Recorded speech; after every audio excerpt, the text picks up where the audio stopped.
Hello students, welcome back to commerce study classes. तो प्यारे बच्चों, Madhya Pradesh state eligibility test MP SET का exam date जो है वो जारी हो चुका है, रिलीज़ हो चुका है। तो आज की इस वीडियो में हम लोग एमपी सेट के बारे में पूरा डिटेल जानेंगे और साथ ही साथ कॉमर्स का जो सिलेबस है उसको भी हम लोग इस वीडियो में डिस्कस करने वाले हैं। तो वीडियो अगर आप लोगों को पसंद आए तो वीडियो को लाइक करना और शेयर करना बिल्कुल ना भूलें और चैनल को ज़रूर आप लोग सब्सक्राइब कर लें। ठीक है बच्चों, तो मध्य प्रदेश सेट का एग्ज़ाम डेट रिलीज़ हो चुका है। तो सबसे पहले हम लोग जानेंगे फॉर्म के बारे में, एलिजिबिलिटी के बारे में, फ़ीस के बारे में और भी जो इम्पोर्टेंट इन्फॉर्मेशन रिलेटेड होगा आपके फॉर्म से संबंधित, इनके बारे में हम लोग पूरा जानेंगे और हम लोग सिलेबस को भी देखेंगे। कॉमर्स का जो सिलेबस है पेपर 1 पेपर 2 वो पूरा सिलेबस हम लोग इस वीडियो में देखेंगे। तो चलिए शुरू करते हैं। तो फॉर्म जो है दोस्तों रिलीज़ हो चुका है और फॉर्म भरने का जो डेट है वो आप लोगों का प्रारंभिक तिथि कब से है 21/3 मतलब 21 मार्च से ही फॉर्म भरना एमपी सेट का स्टार्ट हो चुका है। और फॉर्म भरने का जो अंतिम तिथि है वो 20 अप्रैल को है दोपहर 12 बजे तक। त्रुटि सुधार की अवधि बिना विलंब शुल्क है। अगर कोई फॉर्म में आपकी त्रुटि है, कोई कमी है, ठीक है ना, कहीं कोई से लैक कोई डेफिशिएंसी है तो इसको भी सुधार करने का मौका दिया जाएगा। लेकिन इसका जो विंडो है वो 27 तारीख को खुलेगा। ठीक है ना, 27/3 से त्रुटि सुधार की अवधि विलंब शुल्क के साथ 27/3 से लेकर 22/4 तक अगर कोई फॉर्म में त्रुटि है, कोई कमी है, कोई एरर है तो उसको हम लोग सुधार कर सकते हैं। ठीक है, और इसी से संबंधित विलंब शुल्क के साथ अगर आपको त्रुटि सुधार करना हो तो उसके लिए भी डेट रिलीज़ किया गया है। तो पूरा ये फॉर्म का डेट यहाँ पे मतलब सब मिला जुला के क्या है, 21 मार्च से फॉर्म रिलीज हो चुका है और 20 मार्च आप लोगों का 20 अप्रैल जो है आपका ये लास्ट डेट है दोपहर 12 बजे तक। परीक्षा शुल्क की अगर बात करें फॉर्म फीस की, तो जितने भी एमपी स्टेट के जो भी कैंडिडेट होंगे तो उनके लिए 250 रुपये फीस होगा। ठीक है, और 40 रुपये जो पोर्टल फीस होगा वो लगेगा। और मध्य प्रदेश के अलावा कहीं और किसी दूसरे राज्य से, किसी दूसरे स्टेट से अगर आप फॉर्म भर रहे हो तो वहाँ पे आपको कितना फीस चार्ज किया जाएगा, 500 रुपये प्लस 40 रुपये तो ये चार्ज किया ही जाएगा। त्रुटि सुधार की अवधि बिना बिना विलंब शुल्क के, अगर आप त्रुटि सुधार करना चाहते हैं बिना किसी विलंब शुल्क के तो उसके लिए आपको एक प्रतिपत्र पत्र देना होगा 50 रुपये का। ठीक है, तो ये चीज़ यहाँ पे बताया गया है। तो 250 रुपये within the Madhya Pradesh state of Madhya Pradesh, और मध्य प्रदेश के बाहर अगर आप हैं तो 500 रुपये फॉर्म का फीस है। कुछ महत्वपूर्ण बातें बताई गई है। तो एग्ज़ाम जो होगा हमारा किस में होगा, ओएमआर शीट पर होगा, मतलब ये ऑफलाइन एग्ज़ाम होगा ओएमआर शीट पे। एग्ज़ाम जो है टोटल 20 सब्जेक्ट्स के ऊपर किए जा रहे हैं। इसमें 2 प्रश्न पत्र होंगे। पहला प्रश्न पत्र आपका जनरल पेपर होगा, ठीक है ना, जो कि टीचिंग एंड रिसर्च एप्टीट्यूड से होगा। किससे होगा बच्चे, टीचिंग एंड रिसर्च एप्टीट्यूड से होगा। ठीक है, और जो आपका पेपर 2 होगा बच्चे, पेपर 2 वो आपका अपना डोमेन होगा, ऐच्छिक चयनित विषय जिस स्ट्रीम के हो। तो जैसे अगर आप कॉमर्स के हो तो कॉमर्स का ही पेपर होगा, डोमेन पेपर। ठीक है, क्वेश्चंस कैसा होगा, ऑब्जेक्टिव टाइप क्वेश्चन होगा, एमसीक्यू जैसा, जिसमें सुमिलित टाइप मतलब मैच द कॉलम, सत्य असत्य, ट्रू फॉल्स और कथन कारण एजर्शन रीजन जैसे क्वेश्चंस भी देखे जाएंगे। ये यहाँ पे दिया हुआ है। ठीक है, चलिए अब हम लोग आगे बढ़ते हैं। न्यूनतम शैक्षिक योग्यता, तो न्यूनतम शैक्षिक योग्यता क्या है बच्चे, तो न्यूनतम शैक्षिक योग्यता देखिए क्या है, अभ्यर्थी केंद्र अधिनियम या राज्य अधिनियम द्वारा स्थापित किसी भी विश्वविद्यालय शैक्षिक अनुदान योग के अधीन पे विषय संकोत्तर उत्तीर्ण अथवा संकोत्तर अंतिम वर्ष में तृतीय संकोत्तर चतुर्थ, यानी कि आप क्या होने चाहिए, पीजी फाइनल, या तो आप पीजी आपका कंप्लीट होना चाहिए या आप पीजी फाइनल ईयर में हैं तो आप इसको फिल कर सकते हैं। पीजी फाइनल ईयर मतलब, तो आप पीजी फाइनल ईयर के अगर आप 3rd सेमेस्टर में हो या पीजी फाइनल ईयर के 4th सेमेस्टर में हो तो आप एलिजिबल है इस फॉर्म को भरने के लिए। ठीक है, तो कौन कौन एलिजिबल है, जो जो पोस्ट ग्रेजुएट कर चुके हैं या पोस्ट ग्रेजुएट के फाइनल ईयर में है, आइदर 3rd सेमेस्टर और 4th सेमेस्टर में। आगे बात करेंगे, देखिए तो जितने जो जनरल कैटेगरी होंगे उनके लिए परसेंटेज बोला गया है। तो जनरल कैटेगरी या ईडब्ल्यूएस के लिए क्या परसेंटेज क्या रखा गया है फॉर्म फिल करने का? मिनिमम 55% आपका होना चाहिए, 55%। और अगर आप रिजर्व कैटेगरी से आते हो, ठीक है ना, SC ST OBC, तो वहाँ पे परसेंटेज बोला गया है 50%। 50% आपका फाइनल ईयर में होना चाहिए, ठीक है। चलिए, यही बात यहाँ पे लिखा हुआ है। कुछ और इम्पोर्टेंट बातें देखिए, यहाँ पे एक बात आप लोग ये जान लीजिए प्यारे बच्चों, परीक्षा से संबंधित कुछ इम्पोर्टेंट बातें कि अगर आपके पास ऑलरेडी पहले से ही MP सेट का सर्टिफिकेट है, तो आप इस फॉर्म को भरने के लिए एलिजिबल बिल्कुल ना हो, तो ये आप लोग रिस्क बिल्कुल ना लीजिएगा। साथ ही साथ अगर आप यूजीसी नेट क्वालिफाई है, तो भी आप इस फॉर्म को बिल्कुल मत भरिएगा, आप इसके लिए तब एलिजिबल नहीं हो। तो अगर आपके पास MP सेट का सर्टिफिकेट है, मतलब पहले ही आपने MP सेट एग्ज़ाम क्लियर कर लिया था कभी, और अगर आप यूजीसी नेट एग्ज़ाम क्वालिफाई हो, तो आप इस फॉर्म को बिल्कुल भरने के लिए मत पड़िएगा पीछे इसके, ठीक है। नहीं तो आपके ऊपर कार्रवाई की जा सकती है, और ये हो सकता है कि आपके ऊपर किसी और प्रकार का प्रतिबंध भी लगाया जा सकता है। तो याद रखिएगा इस बात को। मिनिमम कितना नंबर लाना होगा हमें? तो जो अनआरक्षित मतलब अनरिजर्व कैंडिडेट है, अनरिजर्व मीन्स यहाँ पे जनरल कैटेगरी और ईडब्ल्यूएस दोनों की बात की जा रही है, तो 40% आपको मिनिमम लाना पड़ेगा, ठीक है। और वहीं पेपर में जो आप पेपर देने जा रहे हो, तो दोनों प्रश्न पत्र मिला के आपको 40% लेके आना पड़ेगा। और अगर आप रिजर्व कैटेगरी से आ रहे हो, ठीक है ना, रिजर्व कैटेगरी, तो वहाँ पे 35% आपको मिनिमम लाना पड़ेगा, ठीक है। और अगर आप MP स्टेट से बाहर कैंडिडेट कोई फिल कर रहा है, ठीक है, जैसे आप उत्तर प्रदेश से फिल कर रहे हो, तो मान लीजिए आप यूपी में OBC हो और SC में आ रहे हो, ST में आ रहे हो, बट अगर आप MP में फॉर्म फिल कर रहे हो, तो वहाँ के लिए आप जनरल कैटेगरी ही ट्रीट किए जाएंगे, ठीक है। ये बात आप लोग याद रखिएगा। ये देखिए यहाँ पे दिया हुआ है सेंटर, एग्जाम सेंटर, तो ऑब्वियस सी बात है कि ये MP सेट है मध्य प्रदेश का, तो मध्य प्रदेश में ही आपका सेंटर होने वाला है। तो आपके अनुसार जहाँ आपके होम टाउन से जो भी आप शहर मध्य प्रदेश का आपके पास में पड़ रहा हो, ठीक है, आपके होम टाउन से निकटतम जो भी पड़ रहा हो, तो आप वहाँ का सेंटर चॉइस करिएगा, ठीक है। परीक्षा के बारे में यहाँ पे दिया गया है, तो टोटल एग्जाम आप लोगों का बेटा यहाँ पे एग्जाम दिया हुआ है, मल्टीपल टाइप क्वेश्चन, वही जो मैंने ऊपर पढ़ा है, ठीक है। दोनों प्रश्न पत्र के मध्य में कोई अंतराल नहीं होगा, मतलब एकदम कंटिन्यूअस पेपर होगा। पेपर 1 जो होगा, 50 क्वेश्चन आएंगे 100 मार्क्स के, मतलब एक क्वेश्चन आप लोगों का 2 नंबर का होगा। कितने नंबर का? +2 होगा पॉजिटिव मार्क्स, ठीक है। और जो आपका डोमेन होगा, डोमेन जैसे कॉमर्स के स्टूडेंट के लिए कॉमर्स डोमेन होगा, तो डोमेन से आप लोगों का 100 क्वेश्चन आएगा, 100 क्वेश्चन 200 मार्क्स के, ठीक है। यानी कि टोटल पेपर हमारा कितने नंबर का होगा? 300 नंबर का पेपर होगा, 150 सवाल आएंगे, और 3 घंटे का हमें टाइम मिलेगा, मतलब 180 मिनट। तो आप लोगों को बता दें, एक क्वेश्चन को सही करने का +2 मार्क। अब दिमाग में सब बच्चों के आता है, सर क्या इसमें नेगेटिव मार्क भी है? तो प्यारे बच्चों, इसमें नेगेटिव मार्क कोई नहीं है, तो 0 नेगेटिव मार्किंग बिल्कुल नहीं है, नेगेटिव मार्किंग इस पे नहीं है, नो नेगेटिव मार्किंग। तो कोई भी नेगेटिव मार्क्स नहीं है इसमें, तो इसके लिए आप लोग निश्चिंत रहिए। चलिए आगे बढ़ते हैं अब हम लोग।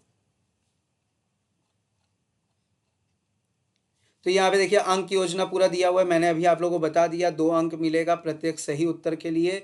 ऋणात्मक मूल्यांकन नहीं किया जाएगा, ये पूरा यहाँ पे मेंशन है, आप देख सकते हैं इसको, तो कोई नेगेटिव मार्किंग नहीं है। आगे बढ़ेंगे।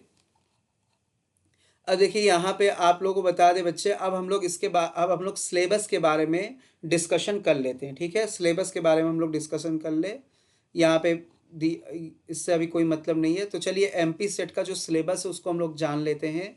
तो आप लोगों का जो पेपर 1 होगा वो जनरल पेपर होगा, ठीक है। तो जनरल पेपर में आप लोगों ने देखा टीचिंग एंड रिसर्च एप्टीट्यूड का पेपर होगा। तो टीचिंग का यहाँ पे दिया हुआ है, देखिए यूनिट 1 टीचिंग। तो टीचिंग का concept, objective, level of teaching, characteristics and basic requirement, learners characteristic, characteristic of adolescent and adult learner, factor affecting teacher related, teacher learner support material, instructional facilities, learning environment and institutions. फिर उसके बाद method of teaching से आप लोगों का question आएगा, जैसे teacher centred, learner centred, offline online mode, स्वयं स्वयं प्रभा, इन सब से आप लोग का सवाल पूछा जाएगा। ठीक है। टीचर सपोर्ट सिस्टम जो ट्रेडिशनल और मॉडर्न, क्या टीचर सपोर्ट सिस्टम है, मतलब एड टू टीचिंग से सवाल पूछे जाएंगे। एवेल्युएशन सिस्टम, यहाँ से सवाल आएंगे। फिर दूसरा आप लोग का यूनिट 2 जो है रिसर्च एप्टीट्यूड मतलब जो हम लोग यूजीसी नेट का पेपर 1 जो होता है जनरल पेपर, जिसमें टीचिंग, रिसर्च, कॉम्प्रीहेंशन, कम्युनिकेशन सब कुछ जो आता है, वही सारे के सारे चीज़ें पेपर 1 में यहाँ पे भी सेम पेपर ही होगा। ठीक है। रिसर्च से रिसर्च का meaning, type, characteristic, positivism, post positive approach to research, method of research, experimental, descriptive, historical, qualitative, quantitative method, step of research, thesis and article writing, format and style referencing, ये सब आएगा। Application of ICT in research and research ethics. तो research से इतने चीज़ें आप लोगों के आने वाले हैं। Next comprehension, a passage of text be given, question be asked, तो एक पैसेज दिया जाएगा, अनसीन पैसेज, तो वहां से वो सवाल उस पैसेज से बेस्ड आप लोगों से क्वेश्चन पूछे जाएंगे। सर क्या पैसेज बाइलिंगुअल होगा? बिल्कुल हाँ बच्चे, पेपर आप लोगों का पूरा जो है बाइलिंगुअल होगा, मतलब इसमें हिंदी, बाइलिंगुअल मीन्स पेपर दोनों मोड में ही रहेगा, हिंदी प्लस इंग्लिश। ठीक है, बाइलिंगुअल में रहेगा पेपर ये आप लोगों का। कम्युनिकेशन से हम लोग देख रहे थे, कम्युनिकेशन के meaning, type, characteristics, effective communication, verbal non verbal, barriers to effective communication, mass media and society. तो बैरियर्स, तो देखिए बैरियर्स एक इंपॉर्टेंट टॉपिक हो जाता है आप लोग की यूजीसी नेट के लिए और हर एक एग्जाम के लिए। ठीक है ना। मैथमेटिकल रीजनिंग, मैथ से रिलेटेड क्वेश्चंस इसमें है। लॉजिकल रीजनिंग, ठीक है, लॉजिकल रीजनिंग में जो भी आपके जो स्ट्रक्चर आर्ग्यूमेंट वाले क्वेश्चंस होते हैं, ठीक है ना, मूड एंड फिगर, प्रोपोजिशन, इनफॉल्सिस से रिलेटेड जो क्वेश्चंस होते हैं, ये सारे एग्जाम्स में ये क्वेश्चंस देखे जाएंगे। वेन डायग्राम, इंडियन लॉजी, ठीक है ना, इंडियन लॉजी जैसे प्रमाण, प्रत्यक्ष, अनुमान, उपमान, शब्दा क्या होता है, अर्थपति, उपलब्धि, इन सब से क्वेश्चंस पूछे जाएंगे। ठीक है। डाटा इंटरप्रिटेशन जिसको हम लोग डीआई कहते हैं, तो डीआई से रिलेटेड क्वेश्चन होगा, मतलब एक आप लोगों को केस सामने दिया रहेगा न्यूमेरिकल, और मान लीजिए पॉपुलेशन से रिलेटेड हो गया, या वो चाहे एजुकेशन से रिलेटेड कोई स्टैटिक्स दे दिया और उससे रिलेटेड 5 सवाल आपको दे देगा। ठीक है ना, 5 सवाल, तो यानी कि अगर एक भी डीआई आ गया तो एक डीआई 5 क्वेश्चन देगा, एक क्वेश्चन 2 नंबर का, यानी कि 10 नंबर का डीआई। तो डीआई बिल्कुल पढ़ के जाना है, बहुत इंपॉर्टेंट हो जाता है। इंफॉर्मेशन एंड कम्युनिकेशन टेक्नोलॉजी मतलब आईसीटी का जनरल एब्रीविएशन, जो भी जनरल एब्रीविएशंस होते हैं वो सब पूछा जाएगा। Basics of internet, intranet, email, audio video, ICT and governance, ये सब सारी चीज़ें पूछे जाएंगे। पीपल डेवलपमेंट, ये पता है बच्चे यूजीसी नेट में भी बहुत बड़ा इसका सिलेबस हो जाता है, तो पीपल डेवलपमेंट से आप लोगों को पूछा जाएगा, जैसे मिलीनियम डेवलपमेंट, सस्टेनेबल डेवलपमेंट, ये तो देखिए हर एग्जाम में पूछा जाता है। ठीक है, तो इसको तो बिल्कुल मत छोड़िएगा। देखिए कुछ चीज़ें पहले ही आप लोग तैयार कर लेंगे, मिलीनियम डेवलपमेंट, सस्टेनेबल डेवलपमेंट, उसके बाद पॉल्यूशन से पता है कि सवाल आना बिल्कुल तय है। ठीक है, तो पॉल्यूशन से, फिर उसके बाद ये सोलर, विंड, सॉइल, ये 2-3 टॉपिक्स ऐसे हैं बच्चे कि यहाँ से सवाल आता ही आता है, चाहे वो यूजीसी नेट की हम लोग बात करें या किसी भी स्टेट के सेट के एग्जाम की बात करें। ठीक है, तो यहाँ से तो क्वेश्चंस आने ही आने, तो ये 2-3 टॉपिक तो एकदम कंफर्म है कि यहाँ इन चीज़ों को ज़रूर से हम लोग तैयार कर ले। ठीक है, उसके बाद देखिए क्योटो प्रोटोकॉल, मॉन्ट्रियल प्रोटोकॉल, यहाँ से सवाल आता है। पेरिस एग्रीमेंट, तो यहाँ के लिए ये 3 इंपॉर्टेंट हो जाते हैं, Montreal protocol, Kyoto protocol, Paris agreement. ठीक है। हायर एजुकेशन, तो इंस्टीट्यूट ऑफ हायर एजुकेशन कितने अभी एजुकेशन सेंटर है, डीम्ड यूनिवर्सिटी कितने हैं, सेंट्रल कितने हैं, ये सारे के सारे चीज़ें यहाँ से पूछे जाएंगे। एक मोटे तौर पर देखा जाए ऑन एन एवरेज तो 10 यूनिट है। ठीक है ना, तो 50 क्वेश्चन आने हैं, 50 क्वेश्चन 10 यूनिट है, तो हर यूनिट से मान के चलिए 5 क्वेश्चन ऑन एन एवरेज आएगा। बट ये कोई स्टैंडर्ड नहीं होता है, मैंने कहा एवरेज है क्योंकि ये हो जाता है एग्जाम में कि हो सकता है किसी यूनिट से ज़्यादा आ जाए, किसी यूनिट से कम आ जाए। ठीक है, तो ये नहीं कि मतलब कि अगर 5 क्वेश्चन बोला है तो किसी से क्यों ज़्यादा आ गया, कम आ गया, तो उसमें हम नहीं कह सकते हम लोग उसमें। ठीक है, चलिए आगे बढ़ते हैं अब हम लोग। ये हिंदी में दिया हुआ है सिलेबस। आप लोग जो भी हिंदी के स्टूडेंट होंगे हिंदी साइड के, तो वो देख सकते हैं। अब हम लोग कॉमर्स के सिलेबस की बात करेंगे, तो कॉमर्स का सिलेबस भी समहाउ आप लोगों का यूजीसी नेट जैसा ही है। तो इसमें पहला यूनिट आप लोगों का बिजनेस इन्वायरमेंट है, तो बिजनेस इन्वायरमेंट में कंसेप्ट आ जाएगा, फिर इकोनॉमिक इन्वायरमेंट, पॉलिटिकल इन्वायरमेंट, ठीक है। तो जो भी एलिमेंट्स है इन्वायरमेंट के, इन सबसे रिलेटेड सवाल पूछे जाएंगे। फिर कॉर्पोरेट सोशल रिस्पॉन्सिबिलिटी ये है। फिर scope importance of international business, globalisation, globalisation के कौन कौन से ड्राइवर्स है, ठीक है ना। Modes of entry in international business, theory of international trade, government intervention, ठीक है, in international trade, tariff and non tariff barrier, ठीक है। ये सारे के सारे चीज़ें इसमें पूछे जाएंगे। फिर FDI, FPI, balance of payment, फिर regional integration, European Union, SAARC, South Asian Association of Regional corporation, ASEAN, NAFTA, WTO, World Bank, ठीक है, आईएमएफ, गैट्स, ट्रिप्स, ट्रिम्स, इन सब से सवाल हमारा पूछा जाएगा। तो पूरा नेट जैसा ही पूरा सिलेबस है बेटा। अकाउंटिंग एंड ऑडिटिंग दूसरा यूनिट जो है कॉमर्स में, वो आप लोगों का अकाउंटिंग एंड ऑडिटिंग है। तो अकाउंटिंग एंड ऑडिटिंग में क्या आएगा, तो basic accounting principle, concepts and postulates, partnership account आएगा, कॉर्पोरेट अकाउंट आएगा, जिसमें हम लोग shares, forfeiture of share, liquidation of company, merger acquisition, amalgamation, इन सब से रिलेटेड चीज़ों को पढ़ेंगे। फिर कॉस्ट एंड मैनेजमेंट अकाउंटिंग होगा, जिसमें break even point, budgetary control, process costing, ABC, activity based costing, फिर cost for decision making, life cycle costing, kaizen costing, JIT, JIT मतलब just in time. Financial statement analysis में वही आप लोग ratio analysis, fund flow analysis, cash flow analysis पढ़ेंगे। Human resource accounting, inflation accounting क्या होता है, इन्वायरमेंटल अकाउंटिंग, आईएफआरएस। ऑडिटिंग में हम लोग पढ़ेंगे independent financial audit, vouching, verification, audit report क्या होता है, कॉस्ट ऑडिट क्या होता है, वैल्यूएशन ऑफ एसेट्स लायबिलिटी, और जो भी रिसेंट ट्रेंड है ऑडिटिंग में, जैसे management audit, energy audit, environmental audit, system audit and safety audit, इन सब से रिलेटेड चीज़ों को यहाँ पे हम लोग डील करेंगे। बिजनेस इकोनॉमिक्स की अगर हम लोग बात करें, तो बिजनेस इकोनॉमिक्स में meaning and scope of business economics, objective of business firm, demand analysis, consumer behaviour में आप लोग जो पढ़ते हो utility analysis, indifference curve analysis, law of variable proportion में आप लोगों को सारे लॉ पढ़ने हैं। तो long run returns to scale and short run returns to scale. तो short run returns to scale को हम लोग लॉ ऑफ वेरिएबल प्रोपोर्शन कहते हैं, और law of returns to scale को हम लोग long term returns to scale कहते हैं। फिर थ्योरी ऑफ कॉस्ट आएगा, short run, long run cost, ठीक है ना, जिसमें आप लोग मार्जिनल कॉस्ट, एवरेज कॉस्ट, ये सारे के सारे चीज़ पढ़ेंगे। प्राइस डिटर्मिनेशन, प्राइस स्ट्रेटेजी क्या है, price skimming, price penetration, peak load pricing, ये सारे के सारे चीज़ें क्या होते हैं। बिजनेस फाइनेंस में scope and sources of finance, lease financing, cost of capital, time value of money, capital structure, capital budgeting decision, working capital management, international monetary system, foreign exchange market, international finance market जो कि GDR, global depository receipt, ADR, American depository receipt, international arbitrage, multinational capital budgeting, ये सारे के सारे सवाल business finance से related आएंगे। Business statistics and research method में तो measure of central tendency, dispersion, skewness, regression, two variables, फिर बेस थ्योरम, प्रोबेबिलिटी, जो प्रोबेबिलिटी में जो आपका लोग बेस थ्योरम है, अप्रोचेस टू प्रोबेबिलिटी, फिर प्रोबेबिलिटी डिस्ट्रीब्यूशन जो आप लोग पढ़ते हो ना, binomial, Poisson distribution, normal distribution, ये सारे के सारे चीज़ें आएंगे।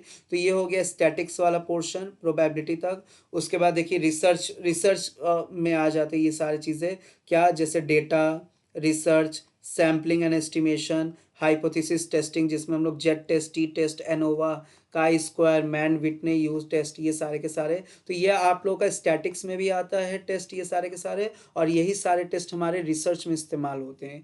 तो हाइपोथेसिस टेस्टिंग जो है, यहाँ से भी सवाल आप लोगों का आएगा एग्जाम में। बिजनेस मैनेजमेंट में पहले है principle and function of management, फिर उसके बाद देखिए ऑर्गेनाइजेशनल स्ट्रक्चर, जो फॉर्मल इनफॉर्मल ऑर्गेनाइजेशन स्ट्रक्चर है, स्पैन ऑफ कंट्रोल जो है इसमें, स्पैन ऑफ कंट्रोल, ठीक है। इसी में हम लोग पढ़ते हैं ग्रैकुनेंस ने क्या स्पैन ऑफ कंट्रोल दिया था, ग्रैकुनेंस ने, ठीक है, तो ये सारे के सारी चीज़ें इसमें हम लोग पढ़ने वाले हैं। Responsibility and auditing, motivation and leadership, तो मोटिवेशन के थ्योरीज वगैरह हम लोग पढ़ेंगे, है ना। Corporate governance, human resource management, compensation management, performance appraisal, collective bargaining, personality, organisation culture, तो ये सारे के सारे चीज़ें हम लोग यहाँ पे पढ़ेंगे और समझेंगे।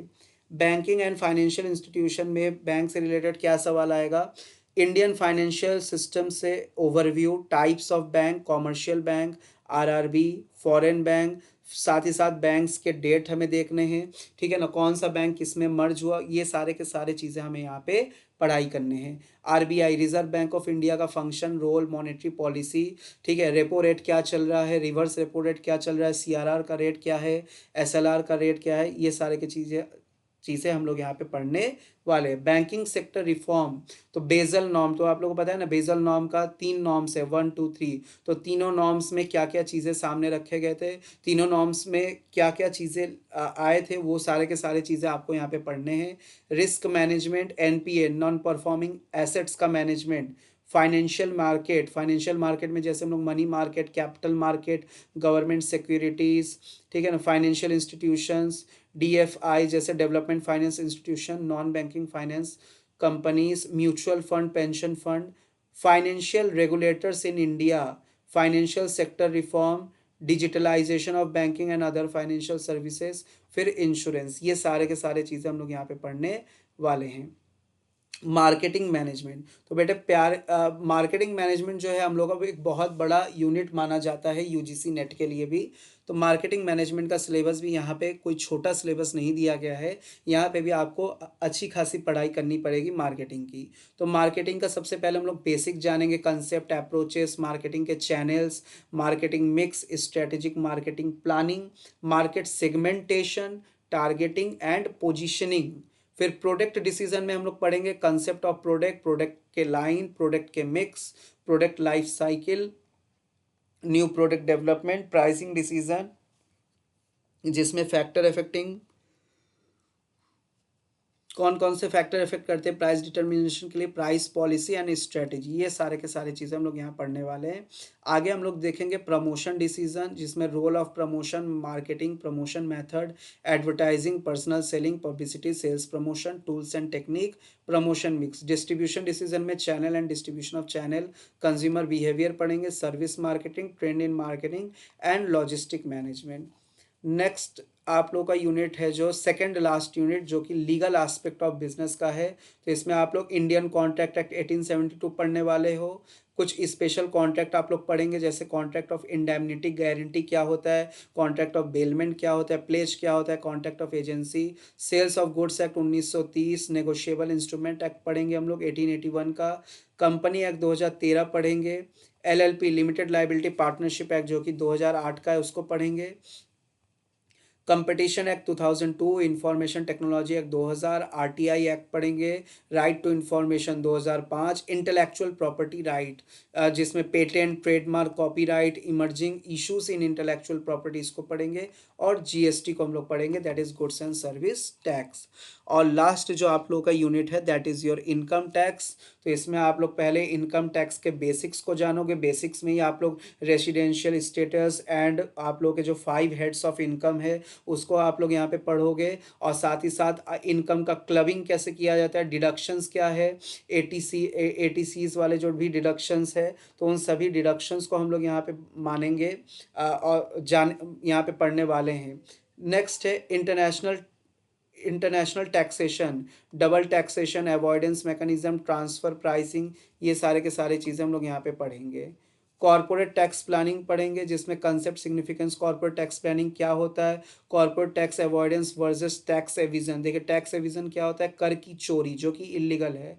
टैक्स अवॉइडेंस मतलब कैसे हम अपने टैक्स को कम कर सकते हैं, ठीक है ना, कैसे उसको मैनेज किया जा सकता है।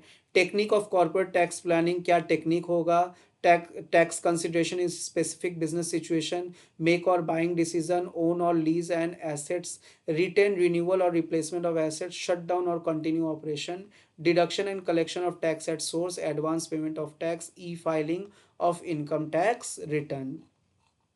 ठीक है, तो प्यारे बच्चों इतने चीज़ों को हम लोग ये 10 यूनिट जो है आप लोग एमपी सेट में पढ़ेंगे। ठीक है? और ये सिलेबस समहाउ आप लोगों का सिमिलर है यूजीसी नेट के तरह ही, ठीक है? आगे अगर किसी स्टूडेंट को हिंदी में सिलेबस चाहिए तो हिंदी में आपके सामने ये मेंशन है, तो आप लोग ये हिंदी का सिलेबस भी चेकआउट कर सकते हो, ठीक है? तो इसको मैं अपने कॉमर्स स्टडी क्लासेस के टेलीग्राम चैनल पे भी इस सिलेबस को अपलोड कर दूँगा, तो आप लोग वहाँ से भी उसको डाउनलोड करके पढ़ सकते हो, ठीक है बच्चे? तो वीडियो कैसा लगा हो ज़रूर आप लोग कमेंट में बताइएगा। साथ ही साथ अगर आप लोगों को किसी भी प्रकार का कोई भी डाउट है, ठीक एग्ज़ाम से रिलेटेड, तो भी आप कमेंट में ज़रूर बताइएगा, तो उससे रिलेटेड हम लोग अगले वीडियो में डिस्कशन करेंगे, ठीक है बच्चे? तो वीडियो को लाइक करना, शेयर करना बिल्कुल भी ना भूलें और चैनल को ज़रूर से आप लोग सब्सक्राइब कर लें। तो चलिए अब हम लोग मिलते हैं नेक्स्ट वीडियो में, तब तक के लिए बहुत बहुत धन्यवाद।